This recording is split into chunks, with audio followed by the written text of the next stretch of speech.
Welcome. In this session, we are going to use loops in Jade HTML, and let's see how we can use them. We'll go to our project, and here in index.jade file, you can see that we have created some basic list elements. Then we have created a header too with a sample text, and we have created two input text. Now what next we want to do?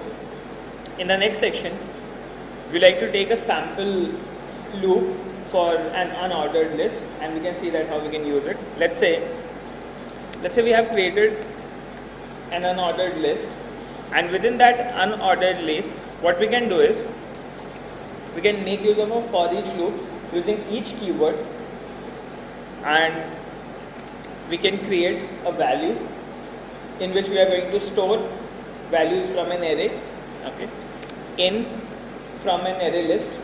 And we can create an array list using the array symbol here.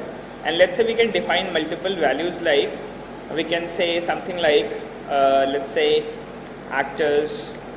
We are going to take some random values like teachers something, and we have some sample like programmer.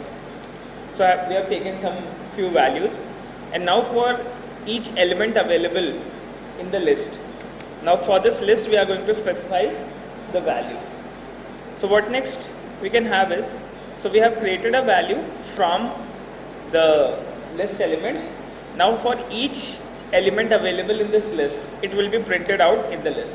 So in case if you want to make a list and you want to take the values from an array and you want to loop through that array and you want to display all the elements, we can make use of this format. Now what next we have to do, once we are done with this, let's save this. Once we have saved it using Control S, now what we can do is we can go to our project, we can stop our project for the moment, and we can start npm start again. So the project will be started, and we are going to test the application here. So now after the submit element, we are going to have a list of elements. It will be an unordered list. We can make it as an ordered list as well using OL. So all the names which have been provided through the list, they will now be displayed here. We are getting the val. Let me just check it. So now what we can do is we can go back to the code, and here you can see that the val provided here is treated as a string, and in order to make it a variable, what we can do is we can make use of a hash key provided by curly braces start and curly braces end. So using this syntax, we can convert this val as a variable, and whatever values will be stored into this variable val, they will be displayed here in the list format. So we save it, we use save, we are going to stop our project, we are going to start npm again, and once we are done with starting the project, as soon as the project runs, we'll go to this, we are going to refresh the web page, and now this time you can see that you will get all your elements. Now what more we can do, in case if you want to make it an ordered list, you can convert it from unordered list to ordered list. You can save using Control S, stop your project, again start your project using npm start,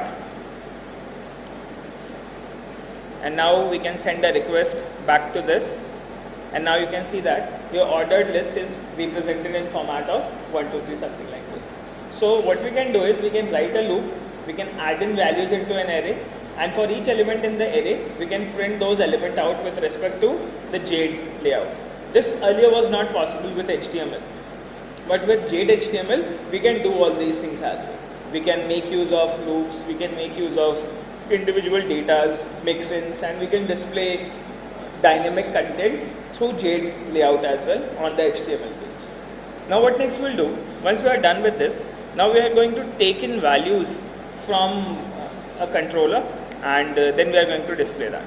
Before that, so now in this next session we are going to send get post request from Jade to the controller.